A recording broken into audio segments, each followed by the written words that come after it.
ಎಲ್ರಿಗೂ ನನ್ನ ಪ್ರಣಾಮಗಳು. ಮುಖ್ಯ ಪ್ರಾಣ ದೇವರ ಒಂದು ಸನ್ನಿಧಾನದೊಳಗೆ ನಾನು ನಿಂತ್ಕೊಂಡಿದ್ದೀನಿ ಅನ್ನೋದೇ ನಮ್ಮ ಪೂರ್ವಜನ್ಮದ ಪುಣ್ಯ. ತಂದೆ ತಾಯಿ ಸ್ವರೂಪಿಗಳಾದ ತಮ್ಮ ಮುಂದೆ ಸಹೋದರ ಸಹೋದರಿಯರೆಲ್ಲರೂ ಈ ವೇದಿಕೆ ಮುಂಭಾಗದಲ್ಲಿದ್ದೀರಿ. ಬಹಳಷ್ಟು ಮನಸ್ಸು ತುಂಬಿ ಬರ್ತಾ ಇದೆ. ಅದ್ಭುತವಾದಂತಹ ಕಾರ್ಯಕ್ರಮ, ಅರ್ಥಪೂರ್ಣವಾಗಿರ್ತಕ್ಕಂಥ ಕಾರ್ಯಕ್ರಮದ ಭಾಗವಾಗಿ ನಾನು ಇದ್ದೀನಿ ಅಂತಕ್ಕಂಥದ್ದೇ ನನಗೆ ಬಹಳಷ್ಟು ಸಂತೋಷದ ವಿಚಾರ. KGB retires welfare group Dharwad ಇವರ ಒಂದು ವತಿಯಿಂದ ಮಾಸಿಕ ಸಭೆಗಳನ್ನ ಆಚರಿಸ್ತಾನೆ ಇದ್ದಾರೆ. ಇದು ಮಾರ್ಚ್ ತಿಂಗಳು ಮಹಿಳೆಯರಿಗಾಗಿ ಮೀಸಲಾಗಿರ್ತಕ್ಕಂಥ ತಿಂಗಳು.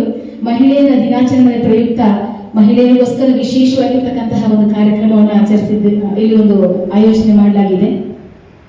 ನನಗೆ 20 ನಿಮಿಷ ಕಾಲಾವಕಾಶ ಕೊಟ್ಟಿದ್ದಾರೆ. ಕಾಲಾವಕಾಶ ಸ್ವಲ್ಪ ಕಡಿಮೆ ಆಯ್ತೇನೋ ಅನ್ಕೊಳ್ತೇನೆ ನಾನು. ನನಗೆ ಎಷ್ಟು ವಿಚಾರಗಳು ಗೊತ್ತಿದೆಯೋ ಅಷ್ಟು ವಿಚಾರಗಳನ್ನು ತಮ್ಮ ಮುಂದೆ ನಾನು ಹಂಚ್ಕೊಳ್ಳಿಕ್ಕೆ ಇಷ್ಟಪಡ್ತೇನೆ. ಅವಕಾಶ ಮಾಡಿಕೊಂಡಿರ್ತಕ್ಕಂಥ ಈ ಒಂದು ವೆಲ್ಫೇರ್ ಗ್ರೂಪ್ನ ಅಧ್ಯಕ್ಷರಿಗೆ, ಯಾಜಿ ಸರ್ಗೆ, ಸುಮಿತ್ರಾ ಮೇಡಮ್ ಅವ್ರಿಗೆ ಎಲ್ಲರಿಗೂ ಕೂಡ ನಾನು ಮೊದಲೇದಾಗಿ ಪ್ರಣಾಮಗಳನ್ನು ಅರ್ಪಿಸ್ತೇನೆ. ಮಹಿಳೆ ಅಂದರೆ ಒಂದು ಅದ್ಭುತವಾಗಿರ್ತಕ್ಕಂಥ ಸೃಷ್ಟಿ. ರೂಪಕ್ಕೆ, ತಾಪಕ್ಕೆ, ಒಲುವಿಗೆ, ಚಿಲುವಿಗೆ ಪ್ರತಿಯೊಂದಕ್ಕೂ ಕೂಡ ಹೆಣ್ಣು. ಎತ್ತರ ನಾರಸ್ತು ಪೂಜಿಸುತ್ತೆ ತತ್ರ ದೇವತ ರಮಂತೆ ಅಂತೆ. ಎಲ್ಲಿ ಮಹಿಳೆಯರು ಪೂಜಿಸಲ್ಪಡ್ತಾರೋ ಅಲ್ಲಿ ನಿಜವಾಗ್ಲೂ ಕೂಡ ದೇವರು ಸ್ಥಾಪಿತವಾಗಿರ್ತಾನೆ. ಆ ನಿಟ್ಟಿನಲ್ಲಿ ನಡೆದಿರ್ತಕ್ಕಂಥ ಎಲ್ಲ ಮಾತೆಯರಿಗೆ, ಸಹೋದರರಿಗೆ ಎಲ್ಲರೂ ಕೂಡ ಅಂತಾರಾಷ್ಟ್ರೀಯ ಮಹಿಳಾ ದಿನಾಚರಣೆಯ ಶುಭಾಶಯಗಳು. ಇಂಥ ಕಾರ್ಯಕ್ರಮಕ್ಕೆ ಮಹಿಳೆಯರಿಗೆ ಶುಭಾಶಯ ಕೊಡಬೇಕಂತಾನೆ ನಿಲ್ಲಿರ್ತಕ್ಕಂಥ ಎಲ್ಲ ಮಹಿಳೆಯರ ಆರಾಧಕರು, ಸಹೋದರರಿಗೆ, ಮಿತ್ರರಿಗೂ ಕೂಡ ನಾನು ಅನಂತ ಧನ್ಯವಾದಗಳನ್ನು ಅರ್ಪಿಸ್ತೇನೆ. ಬೆಳಗಾಗಿ ನಾನಿದ್ದು ಯಾರ್ಯಾರ ನೆನೆಯಲಿ, ಏಳು ಜೀರಿಗೆ ಬೆಳೆಯೋಳ,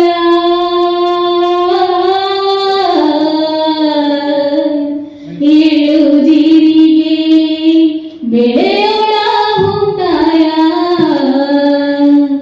ಎದ್ದೊಂದು ಗಳಿಗೆ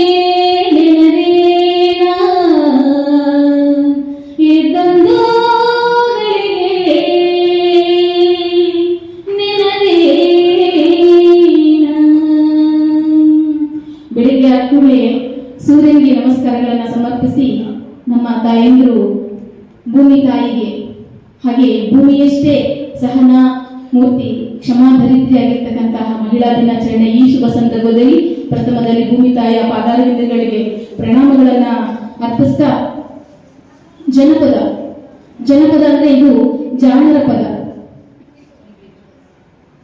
ಭಾಷೆಗೆ, ಅಕ್ಷರಕ್ಕೆ ಗ್ರಾಂಥಿಕ ರೂಪ ದೊರೆಯುವ ಮೊದಲೇ ಯಾವುದಾದ್ರೂ ಒಂದು ಸಾಹಿತ್ಯ ಉಗಮ ಆಗಿತ್ತು ಅಂತಂದ್ರೆ ಅದು ಜನಪದ. ಜನಪದ ಅಂದ್ರೆ ಬರೀ ಮನೋರಂಜನೆ, ಹಾಡಾಡೋದು, ಕುಣಿತ ಮಾಡ್ತಕ್ಕಂಥದ್ದು, ಆಟಗಳನ್ನ ಆಡ್ತಕ್ಕಂಥದ್ದು, ಜನಪದ ಕಥೆಗಳನ್ನ ಕೇಳ್ತಕ್ಕಂಥದ್ದು, ಒಡಪು ಹೇಳ್ತಕ್ಕಂಥದ್ದು, ಒಗಟುಗಳನ್ನು ಹೇಳ್ತಕ್ಕಂಥದ್ದು ಇವಷ್ಟೇ ಅಲ್ಲ. ಅದು ಒಂದು ಮಣ್ಣಿನ ಜೀವನಾಡಿ, ಒಂದು ಪ್ರದೇಶದ ಸಂಸ್ಕೃತಿ, ಸಂಪ್ರದಾಯ, ಆಚಾರ, ವಿಚಾರಗಳ ಒಂದು ಮಹತ್ವವಾಗಿರ್ತಕ್ಕಂಥ ವಿಶೇಷವಾಗಿರ್ತಕ್ಕಂಥ ಸಂಗ್ರಹ ಅಂದ್ರೆ ಅದು ಜನಪದ.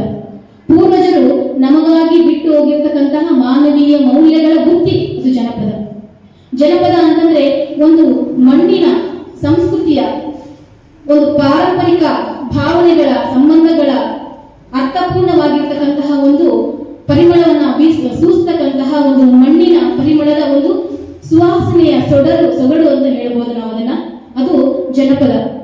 ಇನ್ನು ನಮ್ಮ ತಾಯ್ನಾಡಿನ ಸಿಹಿಯನ್ನ ಸರ್ವರಿಗೂ ಕೂಡ ಗುಣಪಡಿಸ್ತಕ್ಕಂಥದ್ದೇ ಜನಪದ. ಒಟ್ಟಿನಲ್ಲಿ ಜನಪದ ಅಂತಕ್ಕಂಥದ್ದು ಕೇವಲ ಮನರಂಜನೆಯಾಗಿರದೆ ಅದು ನಮ್ಮ ಅನುಭವಗಳ, ಭಾವನೆಗಳನ್ನ ಬಿಂಬಿಸಲಿಕ್ಕಿರ್ತಕ್ಕಂತಹ ಒಂದು ಅದ್ಭುತವಾಗಿರ್ತಕ್ಕಂಥ ವೇದಿಕೆ.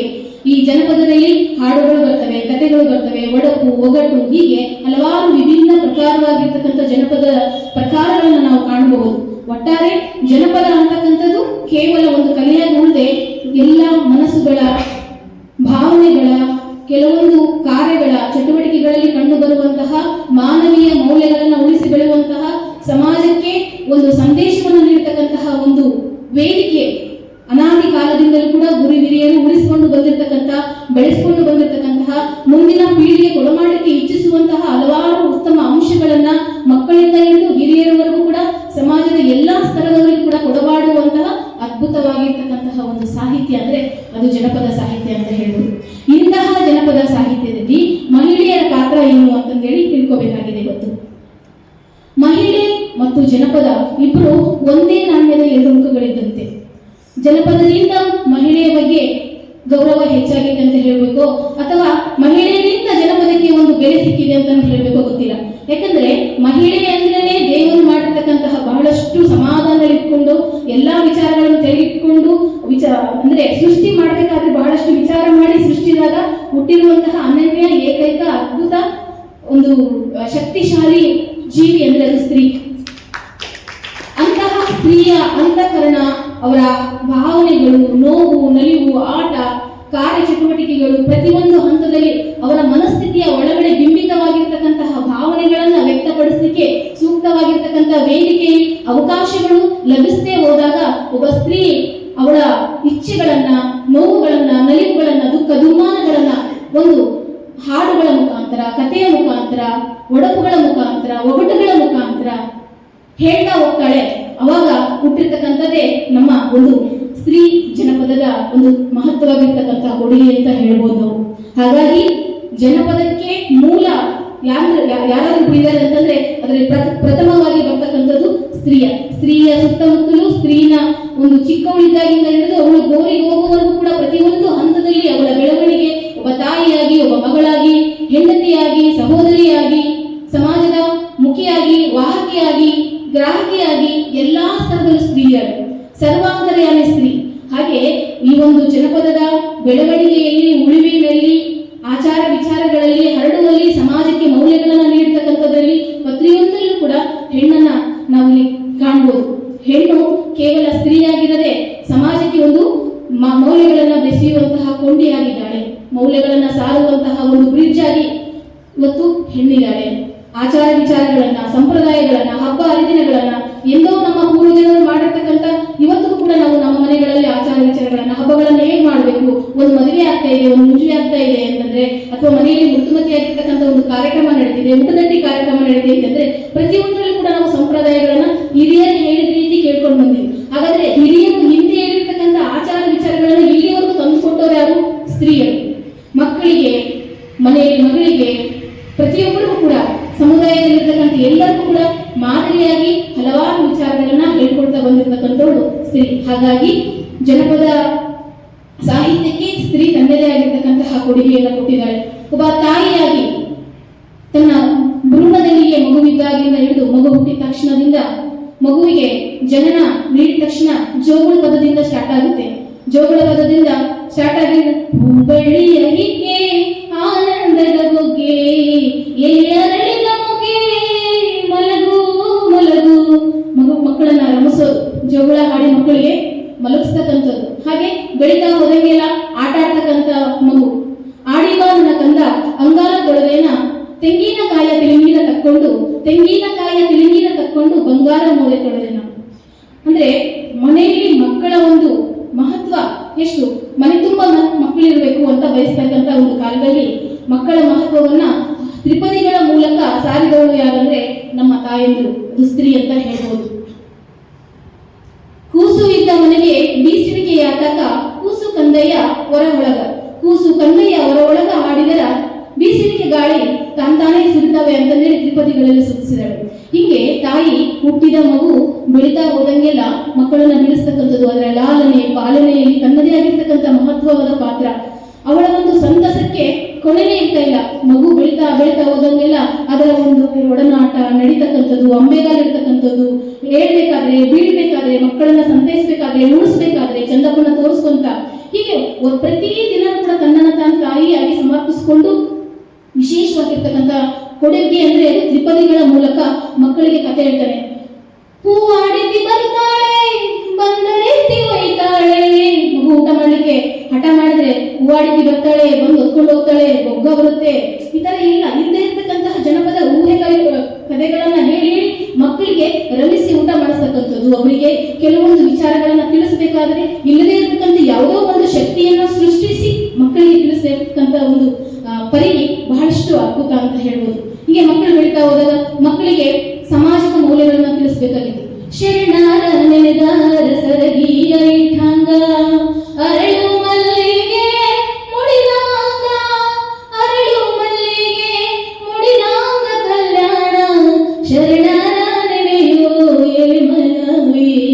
ಶರಣಾಲ ನೆನೆಯೋ ಎಳೆಮನವೇ, ಕೊಟ್ಟು ಕುದಿಯಲು ಬ್ಯಾಡ ಇಟ್ಟು ಹಂಗಿಸಬ್ಯಾಡ, ಎಷ್ಟುಂಡರೆಂದು ಅನಬೇಡ, ಎಷ್ಟುಂಡರೆಂದು ಅನಬೇಡ, ಈ ಮೂರು ಮುಟ್ಟ್ಯಾವ ಶಿವನ ಸದರಿಗೆ, ಮುಟ್ಟ್ಯಾವ ಶಿವನ ಸದರಿಗೆ. ಸಾಮಾಜಿಕ ಮೌಲ್ಯಗಳನ್ನ ತ್ರಿಪದಿಗಳ ಮೂಲಕ ಹೊತ್ತು ಮಕ್ಕಳಿಗೆ ಪಸರಿಸ್ತಕ್ಕಂಥದ್ದು ಕಿರಿಮೆ ನಮ್ಮ ತಾಯಂದರಿಗೆ ಸಲ್ಲತ್ತೆ, ಸ್ತ್ರೀಯರಿಗೆ. ಹೀಗೆ ಬೆಳೀತಾ ಇರಬೇಕಾದ್ರೆ ಸಹೋದರರ ಜೊತೆ, ಗುರು ಹಿರಿಯರ ಜೊತೆ, ತಂದೆ ತಾಯಿಯರ ಜೊತೆ ಹೇಗೆ ವಿನಯವಾಗಿ ನಡ್ಕೋಬೇಕು ಅಂತಕ್ಕಂಥದ್ದನ್ನ, ಮಾನವೀಯ ಮೌಲ್ಯಗಳನ್ನ ಜನಪದ ಸಾಹಿತ್ಯದಲ್ಲಿ ತ್ರಿಪದಿಗಳ ಮೂಲಕ, ಕಥೆಗಳ ಮೂಲಕ ಸಾರಿರ್ತಕ್ಕಂಥ ಹೆಗ್ಗಳಿಕೆ ನಮ್ಮ ತಾಯಂದರಿಗೆ ಬರುತ್ತೆ. ಮಗು ಬೆಳೀತಾ ಹೋಗುತ್ತೆ. ಅದೇ ಮಗಳಾಗಿದ್ರೆ ಬಲು ಚಂದ, ಮನೆ ತುಂಬಾ ಮಗಳು ಕಾಲು ತುಂಬಾ ಗೆಜ್ಜೆ ಹಾಕೊಂಡು ನಡೆದಾಡ್ತಾ ಇದ್ರೆ ಅದಕ್ಕೆ ಸಡಗರಕ್ಕೆ ಬೇರೆ ಪರಿನೇ ಇಲ್ಲ. ಯಾರ ಮನೆಯಲ್ಲಿ ಹೆಣ್ಮಗಳು ಇರ್ತಾರೆ ಅವ್ರಿಗಿಂತ ಭಾಗ್ಯವಂತರು ಬೇರೊಬ್ಬರು ಇಲ್ಲ. ಮನೆಯಲ್ಲಿ ಮಲ್ಲಿಗೆ ಹಂದರದ ಸುವಾಸನೆ ಹೆಂಗೆ ಕಸರುತ್ತೋ ಹಾಗೆ ಮಗಳು ಮನೆ ತುಂಬಾ ಅಡ್ಡಾಡಬೇಕಾದ್ರೆ ಅಷ್ಟು ಸಂತೋಷ ಆಗುತ್ತೆ. ಅದು ಹೆಣ್ಮಗಳು ಹುಟ್ಟಿ ಬೆಳೆದು ಋತುಮತಿಯಾಗಿ ಮದುವೆ ಹಂತಕ್ಕೆ ಬರಬೇಕಾದ್ರೆ ಅಷ್ಟು ವರ್ಷ ಮಗಳನ್ನ ಬೆಳೆಸಿರ್ತಕ್ಕಂಥ ತಾಯಿ ಆ ಮನೆಯ ನಂದದೀಪ ಬೇರೊಂದು ಮನೆಯನ್ನ ಬೆಳಗಲಿಕ್ಕೆ ಹೋಗ್ತಾ ಇರ್ತಕ್ಕಂತಹ ಆ ಮಗಳನ್ನ ಬೇರೆಯವರಿಗೆ ದಾರಿ ಎಳಬೇಕಾದ್ರೆ ಅವಳಿಗೆ ಆಗಿರ್ತಕ್ಕಂತಹ ಸಂಕಟ ಹೇಳ್ತಿದ್ರು. ಅಂತಹ ಸಂಕಟದಲ್ಲಿ ಕೂಡ ಅದನ್ನು ಯಾರಿಗೂ ಕೂಡ ತೋರ್ಪಡಿಸದೆ ತಾಯಿ ಮಗಳಿಗೆ ಬುದ್ಧಿ ಮಾತುಗಳನ್ನು ಹೇಳ್ತಾಳೆ. ಬೇರೆ ಮನೆಗೆ ಹೋದಾಗ ಯಾವ ರೀತಿ ನಡ್ಕೋಬೇಕು, ಹೇಗಿರ್ಬೇಕು ಅಂತಕ್ಕಂಥದ್ದನ್ನು ಕೂಡ ಅವಳು ತ್ರಿಪದಿಗಳ ಮೂಲಕ ಹೇಳ್ತಾರೆ, ಸೋಬಾನ ಪದಗಳನ್ನು ಹೇಳ್ತಾರೆ. ಸೋಬಾನ ಎನ್ನಿರೆ, ಸೋಬಾನ ಎನ್ನಿರೆ, ಸೋಬಾನ ಎನ್ನೆ ಶಿವ ಎನ್ನೆ, ಸೋಬಾನವ 9 ತಿಂಗಳು ಹೊತ್ತಗೊಂಡ ತಿರಗಿರೆ, ಹಂಬಲಿಸಿ ನಿನ್ನ ಹಡದೇನೆ ಸೋಬಾನವ. 9 ತಿಂಗಳು ಹೊತ್ತಗೊಂಡ ತಿರಗಿರೆ, ಹಂಬಲಿಸಿ ನಿನ್ನ ಹಡದೇನೆ ಸೋಬಾನವ. 9 ತಿಂಗಳು ಹೊತ್ತಗೊಂಡ ತಿರಗಿರೆ, ಮಾವಾಗ ತೂಗುಳಲೆಂಗೆ ಸೋಬಾನವ. ಹಿಂಗೆ ದಾರಿ ಕೊಡಬೇಕಾದ್ರೆ ಮಗಳಿಗೆ ಅವಳ ನೋಡನ್ನ ಹಾಡಿನ ಮುಖಾಂತರ ಯಾರಿಗೂ ತೋರ್ಪಡದೆ ಮಗಳಿಗೆ ಬುದ್ಧಿವಾದಗಳನ್ನ, ವಿಚಾರಗಳನ್ನ ಹೇಳ್ತಕ್ಕಂಥ ತಾಯಿ ಮನೆಯಲ್ಲಿ ಹೋದಂತಹ ಮನೆಯಲ್ಲಿ ಅತ್ತೆ ಜೊತೆ ಅಲ್ಲಿರ್ತಕ್ಕಂಥವ್ರನ್ನ ನಮ್ಮ ಮನೆಯೇ ನಮ್ಮವರೇ ಅಂತಕ್ಕಂಥ ಭಾವಿಸ್ಬೇಕು ಅಂತಕ್ಕಂಥ ಹಲವಾರು ವಿಚಾರಗಳನ್ನ ತ್ರಿಪದಿಗಳ ಮುಖಾಂತರನೇ ಹೇಳಿದ್ದಾರೆ.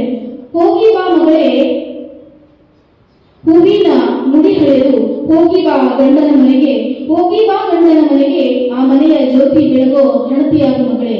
ಈ ರೀತಿ ಹಾಗೆ ಮಾತು ಬೆಳ್ಳಿಯಂತಿರಲಿ ಮೌನ ಬಂಗಾರ, ಪ್ರೀತಿ ಇರಲಿ ಎಲ್ಲರ ಮೇಲೆ, ಪ್ರೀತಿ ಇರಲಿ ಎಲ್ಲರ ಮೇಲೆ, ಅತ್ತೆ ಮಾವರಿಗೆ ಭಕ್ತಿಯಲ್ಲಿ ನಡೆದುಕೋ ಮಗಳೇ. ಹೀಗೆ ಅತ್ತೆ ಮಾವರ ಜೊತೆ ಹೇಗಿರ್ಬೇಕು, ಆ ಮನೆಯಲ್ಲಿರ್ತಕ್ಕಂಥ ಎಲ್ಲ ಸದಸ್ಯರು ಕೂಡ ನಮ್ಮ ಮನೆಯವರೇ, ನಮ್ಮ ಸಹೋದರರೇ ಅಂತಕ್ಕಂಥ ಭಾವನೆಯನ್ನ ನೀನು ಬೆಳೆಸ್ಕೋ. ಎಷ್ಟೇ ಕಷ್ಟ ಬಂದರೂ ಕೂಡ ಅದನ್ನೆಲ್ಲರೂ ಸಹಿಸ್ಕೋ. ಕೊಟ್ಟಂತ ಮನೆಗೆ ನೀನು ಕೀರ್ತಿಯಾಗು, ಆ ಮನೆಯ ನಂದಾದೀಪ ಆಗು. ಬೆಳೆದಂತ ಮನೆಗೆ ಅಂದ್ರೆ ತವರು ಮನೆಗೆ ಯಾವುದೇ ರೀತಿಯ ಹೆಸರು ಚ್ಯುತಿ ಬರದಂತೆ ನಡ್ಕೋ ಅಂತಕ್ಕಂತಹ ತ್ರಿಪದಿಗಳನ್ನ ಸೃಷ್ಟಿಸಿ ಮೌಲ್ಯಗಳನ್ನ ವ್ಯಕ್ತಪಡಿಸ್ತಕ್ಕಂಥವ್ರು. ಹಿರಿಯರು ಹೇಳಿದ ಮಾತನ್ನು ಮೀರಿ ನೀ ನಡೆದರೆ ಕೆಡುವುದು ಕುಲದ ಹೆಸರು, ಕೆಡುವುದು ಕುಲದ ಹೆಸರು, ಅರಿತು ನೀ ನಡೆದುಕೋ ಗಂಡನ ಮನೆಯೊಳಗ ಮಗಳೇ. ಅತ್ತೆಯನ್ನ ಬೇಡ ಮಗಳೇ, ನೀ ಹೆತ್ತ ತಾಯಿಯಂತೆ ಕಾಣಮ್ಮ, ಹೆತ್ತ ತಾಯಿಯಂತೆ ಕಾಣಮ್ಮ, ಆ ಮನೆಯ ಮುತ್ತಿನಂತಿರಲಿ ನಿನ್ನ ನಡವಳಿಕೆ. ಎಂತಹ ಸಂದರ್ಭದಲ್ಲಾದರೂ ಕೂಡ ಅತ್ತೆ ಮಾವನ ಮನಸ್ಸನ್ನ ನೋಯಿಸಬೇಡ. ನೀನು ಮುತ್ತಿನಂತ ಮಾತಾಡು, ಎಲ್ಲರೊಳಗೆ ಒಂದಾಗಿ ಆ ಮನೆಯೇ ನಿನ್ನ ಮನೆಯಂತಹ ಭಾವನೆಯನ್ನ ನೀನು ಬೆಳೆಸ್ಕೋ ಅಂತ ಇಷ್ಟೆಲ್ಲ ಬುದ್ಧಿವಾದವನ್ನ ತಾಯಿ ಮಗಳಿಗೆ ಹೇಳಿ ಕಳಿಸ್ತಾಳೆ. ಒಟ್ಟಾರೆ ಮಗಳನ್ನ ಬೇರೆ ಮನೆಗೆ ದಾರಿ ಕೊಡ್ಬೇಕಾದ್ರೆ ಸರ್ವಸ್ವವನ್ನು ಕೂಡ ಅವಳಿಗೆ ಜೊತೆಗೆ ಪ್ರೀತಿಯನ್ನ ದಾರ ಎಳೆದು ಅವಳ ಸಂಕಟವನ್ನ ತನ್ನಲ್ಲೇ ಎಳೆದಿಟ್ಕೊಂಡು ಅದನ್ನ ತೋರ್ಪಡಿಸದೆ ಮಕ್ಕಳಿಗೆ ಮಾರ್ಗದರ್ಶನ ಮಾಡ್ತಕ್ಕಂಥದ್ರಲ್ಲಿ ತಾಯಿಯಾಗಿರ್ತಕ್ಕಂಥ ಸ್ತ್ರೀಯ ಪಾತ್ರ ಬಹಳಷ್ಟು. ಇನ್ನು ಮನೆಯ ಮಗಳಾಗಿ ಒಬ್ಬರಿಗೆ ಹೆಂಡತಿಯಾಗಿರ್ತಕ್ಕಂಥ ಸ್ತ್ರೀ ಪಾತ್ರ ಬಹಳಷ್ಟು ಕಠಿಣ, ಅದನ್ನು ನಿಭಾಯಿಸ್ತಕ್ಕಂಥದ್ದು. ಚಿಕ್ಕಂದಿನಿಂದ ತಾಯಿ ಮನೆಯಲ್ಲಿ ಸುಖವಾಗಿ ಮಹಾರಾಣಿಯಂತೆ ಆಟ ಆಡ್ಕೊಂಡು ಊಟ ಮಾಡ್ಕೊಂಡು ತಾಯಿ ತಂದೆ ಪ್ರೀತಿ ಅಣ್ಣಂದರ ಸಹವಾಸ ವಾತ್ಸಲ್ಯದಲ್ಲಿ ಬೆಳೆದಿರ್ತಕ್ಕಂಥ ನಮಗೆ ಸಡನ್ ಆಗಿ ಬೇರೊಂದು ಮನೆಗೆ ಮದುವೆ ಮಾಡಿಕೊಟ್ಟಾಗ ಅಲ್ಲಿರ್ತಕ್ಕಂಥ ಹೊಸ ವಾತಾವರಣ, ಹೊಸ ವ್ಯಕ್ತಿ, ಹೊಸ ವ್ಯಕ್ತಿತ್ವ, ಹೊಸ ಭಾವನೆಗಳ ಜೊತೆಗೆ ಬೆಸ್ತು ನಮ್ಮನ್ನು ನಾವು ಮರೆತು ಅವರಲ್ಲಿ ಬೆರೆಯಬೇಕಾಗಿರುತ್ತಲ್ಲ, ಅದು ತುಂಬಾ ಕಷ್ಟದ ಕೆಲಸ. ಆದ್ರೆ ತಾಯಿಯರಿಗೆ ನಾವು ಪ್ರಣಾಮಗಳ ಜೊತೆಗೆ ಪ್ರಮಾಣವನ್ನು ಕೂಡ ಮಾಡುವಂತಿರ್ತೀವಿ. ಏನಂತ ಅಂದ್ರೆ ಹೋದಂತ ಮನೆಯಲ್ಲಿ ನಿಮ್ಮ ಹೆಸರು ಕೇಳಿಲಾರ್ದಂಗೆ ನಾವು ನಡ್ಕೊಳ್ತೀವಿ. ಅವ್ರಿಗೆ ನಮ್ಮ ಕೊಡಬೇಕಾಗಿರ್ತಕ್ಕಂತಹ ಗೌರವವನ್ನ ಅತ್ತೆ ಮಾವನ ಜೊತೆ ನಾವು ತಂದೆ ತಾಯಿ ತರ ಭಾವನೆಗಳನ್ನ ಹಂಚ್ಕೊಳ್ತೀವಿ. ಗಂಡನಿಗೆ ಬೇಕಾಗುವ ರೀತಿಯಲ್ಲಿ ನಡ್ಕೊಂಡು ಆ ಮನೆಗೆ ನಂದಾದೀಪವಾಗಿ ಇರ್ತೀನಿ ಅಂತಕ್ಕಂತಹ ಒಂದು ಹೆಣ್ಣಿನ ಒಂದು ಭಾಷೆ ಏನ್ ತಾಯಿ ಕೊಟ್ಟಿರ್ತಾಳ ಅಂತಹ ಸಂದರ್ಭದಲ್ಲಿ ಮನೆಯಲ್ಲಿ ಇರ್ತಕ್ಕಂಥ ಎಂಥ ಪರಿಸ್ಥಿತಿನೇ ಇರಲಿ, ಮಹಿಳೆ ಎಲ್ಲಾ ಸಂದರ್ಭದಲ್ಲೂ ಖುಷಿಯಾಗಿರ್ತಾಳೆ ಅಂತ ಹೇಳಕ್ ಆಗೋದಿಲ್ಲ. ಎಷ್ಟೋ ಶೋಷಣೆಗಳಿರ್ತವೆ. ಅತ್ತೆ ಮಾವನದ್ದು ಕಿರಿಕಿರಿ ಇರ್ಬೋದು, ನಾದಿನದ್ದು ಕಿರಿಕಿರಿ ಇರ್ಬೋದು, ಗಂಡನ ಕಿರಿಕಿರಿ ಇರ್ಬೋದು. ಎಲ್ಲ ಕಿರಿಕಿರಿಯ ಮಧ್ಯೆನೂ ಅವಳು ನಾನು ಚೆನ್ನಾಗಿದ್ದೀನಿ ಅಂತ ತಾಯಿ ಮುಂದೆ ಹೇಳಬೇಕಾಗುತ್ತೆ. ಆ ಕಷ್ಟ ಏನಿದೆಯಲ್ಲ ಅದು ಅನುಭವಿಸಿದವರಿಗೆ ಮಾತ್ರ ಗೊತ್ತಿರ್ತದೆ. ಅಂತ ಸಂದರ್ಭದಲ್ಲಿ ಕೂಡ ಏನ್ ಮಾಡ್ತಾಳೆ, ಕೆಲವೊಂದು ಸತಿ ಮಿಕ್ಕಿ ಬಿಟ್ಟಿರ್ತದೆ, ಸಹನೆ ಮಿಕ್ಕಿದಾಗ ಅವಳಿಗೂ ಕೂಡ ಯಾವುದೇ ತರದ ವೇದಿಕೆ ಇಲ್ಲ. ಅವಾಗ ಅವಳು ಏನ್ ಮಾಡ್ತಾಳೆ, ಒಡಪುಗಳ ಮೂಲಕ ಗಂಡನ ಬಗ್ಗೆ ಸಿಟ್ಟು ಬಂದಾಗ ಹಿತ್ತಲ ಗಿಡದ ಮಲ್ಲಿಗೆ ಹೂವಿಗೆ ಪರಿಮಳ ಇಲ್ಲ, ಎದುರಿಗೆ ಇರುವ ಹೆಂಡತಿ ಮಾತಿಗೆ ಕಿಮ್ಮತ್ತಿಲ್ಲ, ಹಠ ಹಿಡಿದು ಕುಳಿತಂಗೆ ಕರ್ಗೋರಲ್ಲ, ಈ ನಮೂನಿ ಮನುಷ್ಯ ನನ್ನ ಗಂಡನಿಗೆ ಸಾಟಿನೇ ಇಲ್ಲ, ನೇರವಾಗಿ ಬೈಲಿಕ್ಕೆ ಆಗೋದಿಲ್ಲ. ಅಟ್ಲೀಸ್ಟ್ ಈ ಒಡಪುಗಳ ಮುಖಾಂತರ ಆದ್ರೂ ಮನಸ್ಸಲ್ಲಿರ್ತಕ್ಕಂಥ ಭಾವನೆ ಹೊರಗೆ ಹಾಕ್ಬೇಕು. ಗಂಡನಿಗೆ ಬೇಜಾರು ಅಂತಲ್ಲ, ಆದ್ರೆ ಏನೋ ಒಂಚೂರು ಅಸಮಾಧಾನ ಇರುತ್ತಲ್ಲ, ಎಲ್ಲಾ ಸಂದರ್ಭದಲ್ಲೂ ಕೂಡ ಖುಷಿಯಾಗಿರ್ತಾರೆ ಅಂತ ಹೇಳಕ್ ಆಗೋದಿಲ್ಲ. ನಮಗೂ ಕೂಡ ದುಃಖ, ದುಮ್ಮಾನ, ಮನಸ್ಸು, ಭಾವನೆಗಳು ಇರ್ತದಲ್ಲ. ನೋವಾದಾಗ ಈ ರೀತಿಯ ಒಡಪುಗಳ ಮುಖಾಂತರ ಹೇಳಿದುಂಟು. ಕೆಲವೊಂದು ನಾವು ಸಾಕಷ್ಟು ಕೇಳಿದ್ದೀವಿ. ಕಲ್ಲು ಸಕ್ಕರೆ ತಿಂದ್ರೆ ಬಾಯಿಗೆ ಸಿಹಿ, ಬೇವಿನ ಎಲೆ ಮೇಲೆ ನಾಲಿಗೆ ಕಹಿ. ಮನುಜ ನೋವು ಹೇಳಿದ್ರು ಕೂಡ ಕೇರಳದಿಂದ ಜನರಿಗೆ ಬರೀ ಹೆಸರೊಂದೇ ಸಹಿ. ನಮ್ಮ ಭಾವನೆಗಳನ್ನೇ ಅರ್ಥ ಮಾಡ್ಕೊಳ್ಳದೆ ಇರ್ತಕ್ಕಂಥ ಇಂಥ ಗಂಡ ಇದ್ರೆ ಏನ್ ಮಾಡಬೇಕು ಅನ್ನೋದು ಮಾತುಗಳನ್ನ ಈ ರೀತಿ ಒಡಪುಗಳ ಮುಖಾಂತರ ಹೇಳ್ತಾ ಇದ್ರು. ಅದೇ ಅವಳು ಭಾಗ್ಯಶಾಲಿಯಾಗಿದ್ರೆ, ಅವಳ ಮನಸ್ಸನ್ನ ಅರಿಯುವಂತಹ ಪತಿ ಸಿಕ್ಕಿದ್ರೆ, ಮತ್ತೆ ಅವಳ ಒಂದು ಭಾವನೆಗೆ ಇರ್ತಕ್ಕಂತಹ ಒಂದು ಒಡಪುಗಳೇ ಭಿನ್ನವಾಗಿರ್ತವೆ. ಅಕ್ಕಿ ಆರಿಸುವಾಗ ಚುಕ್ಕಿ ಕಂಡೆ, ಬೆಳ್ಳಿ ಬಟ್ಟಲಲ್ಲಿ ಮುತ್ತು ಕಂಡೆ, ನನ್ನವರ ಎದೆಯಲ್ಲಿ ನನ್ನೇ ನಾಕಂಡೆ, ಹಿಕ್ಕಿ ಇರಕ್ಕೆ ಆಗ್ಬಿಡ್ತಾಳೆ. ಖುಷಿಯಾಗಿರ್ತಕ್ಕಂಥ ಭಾವನೆಗಳನ್ನ ಅಲ್ಲಿ ತ್ರಿಪದಿಗಳ ಮುಖಾಂತರ ಆಗಿರ್ಬೋದು, ಹಾಡಿನ ಮುಖಾಂತರ, ಮತ್ತೆ ಒಡಪುಗಳ ಮುಖಾಂತರ ಕೂಡ ಹೇಳಲಿಕ್ಕೆ ಸಾಧ್ಯ ಆಗುತ್ತೆ. ಹಸಿರು ಮಳೆ ಕೈಗೆ ಸೌಭಾಗ್ಯ, ಹಣೆ ಮೇಲಿರುವ ಕುಂಕುಮ ಮನೆಗೆ ಸೌಭಾಗ್ಯ, ನನ್ನ ಬಾಳಿಗೆ ಬಂದ ನನ್ನವರು ಬಂದಿರುವುದೇ ನನ್ನ ಮಹಾಭಾಗ್ಯ. ಈ ರೀತಿ ತನ್ನ ಭಾಗ್ಯವನ್ನ ಒಡಪುಗಳ ಮುಖಾಂತರ ಹೇಳಿ ಬರ್ತಾಳೆ. ಇನ್ನು ತವರಿನ ಬಗ್ಗೆ ಹೇಳೋದಂತಂದ್ರೆ ಮುಗಿದ ಹೊತ್ತು. ತವರು ಅಂದ್ರೇನೆ ಸಂಭ್ರಮ, ತವರು ಅಂದ್ರೇನೆ ಸಡಗರ. ಇಲ್ಲದ್ದು ಬಹಳಷ್ಟು ಸಿಹಿ, ಹೋಳಿಗೆ ತುಪ್ಪ ಊಟ ಮಾಡಿದಷ್ಟು ಸಂತೋಷ ಯಾರಿಗೆ? ಹೆಣ್ಮಕ್ಳಿಗೆ. ಎಲ್ಲದನ್ನ ಸಹಿಸ್ಕೊಳ್ಳೋದೇ ನಾವು ತವರು ಸಲುವಾಗಿ. ಹೆಣ್ಮಕ್ಳು ಗಂಡನ ಮನೆಯಲ್ಲಿ ಅತ್ತೆ ಮಾವನದು ಏನೇ ಆಗಿರ್ಲಿ, ನಾವ್ ಯಾಕಂದ್ರೆ ಭಾಷೆ ಕೊಟ್ಟು ಬಂದಿರ್ತೀವಿ, ಅಪ್ಪ ಅಮ್ಮಗೆ ಹೇಳಿ ಬಂದಿರ್ತೀವಿ. ಗಂಡನ ಮನೆಗೆ ಹೋದಾಗ ಅವ್ರು ಏನ್ ಆದ್ರೂ ಕೂಡ, ಎಂತ ಕಷ್ಟ ಬಂದ್ರು ಕೂಡ ನಾನೆಲ್ಲ ಸುಧಾರಿಸ್ಕೊಂಡು ನಿಮ್ಗೆ ಯಾವುದೇ ತರದ ಕೆಟ್ಟ ಹೆಸರು ಬರ್ಲಾರ್ದಾಗ ನಡ್ಕೊಳ್ತೀವಿ ಅಂತ ಹೇಳಿ ನಾವು ಆಣೆ ಮಾಡಿ ಬಂದಿರ್ತೀವಲ್ಲ, ಅದಕ್ಕ ನಾವು ಸಹಿಸ್ಕೊಂಡಿರ್ತೀವಿ. ಮತ್ತೆ ನಮಗೆ ಎಲ್ಲಕ್ಕಿಂತ ಶ್ರೇಷ್ಠವಾಗಿದ್ದು ಉತ್ಕೃಷ್ಟವಾಗಿರೋದು ಯಾವ್ದಪ್ಪ ಅಂದ್ರೆ ತವರು ಮನೆ. ತವರು ಮನೆ ಅಂತ ಬಂತಂದ್ರೆ ಅದರಷ್ಟು ಸಡಗರ ಸಂಭ್ರಮ ಹೆಣ್ಣಿಗೆ ಮತ್ತೊಂದಿಲ್ಲ. ಅಣ್ಣ ತಮ್ಮಂದ್ರು ತವರು ಏನಂದ್ರೂ ಸಹಿಸ್ಕೋತೀವಿ. ಅಮ್ಮನ ಮಾತಿಗೆ, ತಂದೆ ತಾಯಿಗೆ, ಅಣ್ಣ ತಮ್ಮರಿಗೆ ಏನಾರ ಅಂದ್ರೆ ಮುಗೀತು, ತಡ್ಕೊಳಕ್ ಆಗೋದೇ ಇಲ್ಲ. ಅಷ್ಟು ಸಂಭ್ರಮ ನಮಗೆ ತವರಿಂದ. ತವರೂರಾದಾರಿ ಕಲ್ಲಿಲ್ಲ ಮುಳ್ಳಿಲ್ಲ, ಸಾಸಿವೆ ಎಷ್ಟೋ ಮರಳಿಲ್ಲ. ತವರೂರಾದಾರಿ ಕಲ್ಲಿಲ್ಲ ಮುಳ್ಳಿಲ್ಲ, ಸಾಸಿವೆ ಎಷ್ಟೋ ತವರಿಲ್ಲ. ಸಾಸಿವೆ ಎಷ್ಟೋ ಮರಳಿಲ್ಲ ಬಾನಲ್ಲಿ, ಬಿಸಲಿನ ಬೇಗೆಯು ಸುಡಲಿಲ್ಲ, ಬಿಸಲಿನ ಬೇಗೆಯು ಸುಡಲಿಲ್ಲ. ತವರಿನ ಬಗ್ಗೆ. ಇನ್ನು ಅಣ್ಣ ತಮ್ಮಂದರು, ಹೆಣ್ಣಿನ ಜನ್ಮಕ್ಕ ಅಣ್ಣ ತಮ್ಮರು ಬೇಕು, ಬೆನ್ನು ತಟ್ಟುವರು ಸಭೆಯೊಳಗ.